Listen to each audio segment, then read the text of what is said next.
গৃহবধূ থেকে আজকের বিএনপি চেয়ারপারসন খালেদা জিয়া কেমন ছিলেন বিএনপির প্রধান জানতে চাওয়া হয়েছিল জিয়াউর রহমান ও খালেদা জিয়াকে কাছ থেকে দেখা বিএনপির স্থায়ী কমিটির সদস্য মেজর অবসরপ্রাপ্ত হাফিজউদ্দিন আহমেদের কাছে।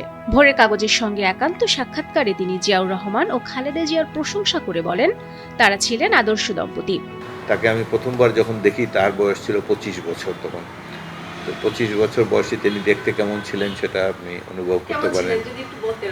তিনি তখন অপূর্ব সুন্দরী ছিলেন। তখন জিয়াউর রহমান ক্যাপ্টেন থেকে সদ্য মেজর পদে গিয়েছেন। তাকে পশ্চিম পাকিস্তানের অ্যাবোটাবাদে প্রথম দেখি তাকে। এখন জিয়া আমাকে তার বাসায় আমন্ত্রণ জানিয়েছিলেন। আমি একজন সেকেন্ড লেফটেন্যান্ট সদ্য কমিশনপ্রাপ্ত অফিসার। এক সময় বেগম জিয়া খাবারের ট্রলি নিয়ে আসেন। তো বিকালের সময় ছিল, কিছুটা অন্ধকার ছিল ঘরটা। আমার মনে হলো যে ঘরটা আলো হয়ে গেল। তো তাকে দেখে মুগ্ধ হয়ে গিয়েছিলাম। এবং পরবর্তীকালেও আমি জিয়াউর রহমানের একান্ত সচিব ছিলাম স্বাধীনতার পরে 73-74 1.5 বছর।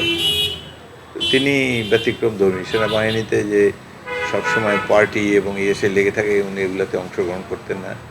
তিনি ঘরোয়া প্রকৃতির মহিলা ছিলেন, বাসাতেই থাকতেন। জিয়াউর রহমানও অবসর ছুটির পর বাসাতেই সময় কাটাতে পছন্দ করতেন। তো এই দম্পতিকে কাছের থেকেই দেখেছি। তারা আদর্শ দম্পতি ছিলেন এবং জিয়াউর রহমানের সততা, দেশপ্রেমের তো কোনো তুলনা হয় না। প্রধানমন্ত্রী হওয়ার আগে খালেদা জিয়া খুব সাদাসিধে জীবনযাপন করতেন, কথাবার্তাও ছিলেন খুব সহজ সরল নারী। রাজনৈতিক কুটচাল তিনি বুঝতেন না বলেও জানান মেজর হাফিজ। অত্যন্ত সহজ সরল মহিলা। তিনি রাজনৈতিক কুটচালে মোটেও অভ্যস্ত নন। লিবারাল মাইন্ডেড পারসন এবং রাজনীতিক ঘোরছ্যাপ খুব বুঝেনি না। বেসিক কি আছে যেটুকু না বুঝলে রাষ্ট্র চালানো যায় না, এটা তো তার মধ্যে আছে। তিনি রাষ্ট্র পরিচালনায় দক্ষতার পরিচয় দিয়েছেন এবং কখনোই সীমা লঙ্ঘন করেননি। যেমন 96 সালে ওই যে 7 ফেব্রুয়ারি যে ইলেকশন করে আমরা তত্ত্বাবধায়ক সরকার বসিয়ে দিলাম, তার আগে তো 2 বছর তুমুল আন্দোলন করেছে আওয়ামী লীগ। রাজপথে দিগম্বর করে দিয়েছে অফিস যাত্রীকে। এখনও অত্যাচার নাই, তারা করে নাই বলি। কিন্তু সেই ক্ষেত্রেও বেগম জিয়া শক্তি প্রয়োগ করে আন্দোলন দমন করার চেষ্টা করেন নাই এবং তিনি এই যে তত্ত্বাবধায়ক সরকার ব্যবস্থায় রাজি হয়ে একটা ইলেকশন করে পার্লামেন্টে একদিনের অধিবেশন বসিয়ে যে তত্ত্বাবধায়ক সরকার বিলটা পাশ করে দিলেন, এটা তিনি না করলেও পারতেন। শেখ হাসিনার মতো পুলিশ দিয়ে, মিলিটারি দিয়ে, যার তার অধীনে ছিল, তিনি তো নির্বাচিত প্রধানমন্ত্রী ছিলেন, বল প্রয়োগ করেননি।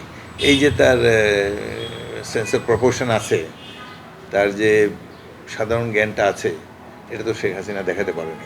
বিএনপির সিনিয়র নেতার কাছে প্রশ্ন ছিল, বিএনপির সঙ্গে আপনার মানসিক দ্বন্দ্ব ছিল, স্থায়ী কমিটির সদস্য হওয়ার পর আপনার অনুভূতি কি?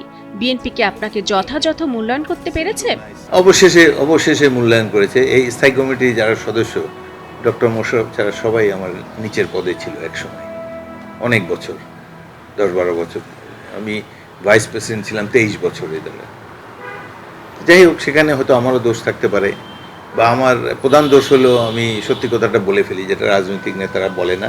আমি দলেরও সমালোচনা করি। যেমন এই যে দলে 8 বছর ধরে দলের কোনো কাউন্সিল হয় না, সাধারণ কর্মীদের মত প্রকাশের কোনো জায়গা নেই। তো নানা ধরনের কথাবার্তা বলতাম, কিন্তু দলের প্রতি এবং আমার নেত্রী বেগম জিয়ার প্রতি আমি সবসময় অনুগত ছিলাম। সেই কারণেই হয়তো আমাকে মূল্যায়ন করা হয়েছে অনেক শেষে, 80 বছর বয়সে। এটি 20 বছর আগে হলে হয়তো আমি দলের আরও অনেক কাজ করতে পারতাম।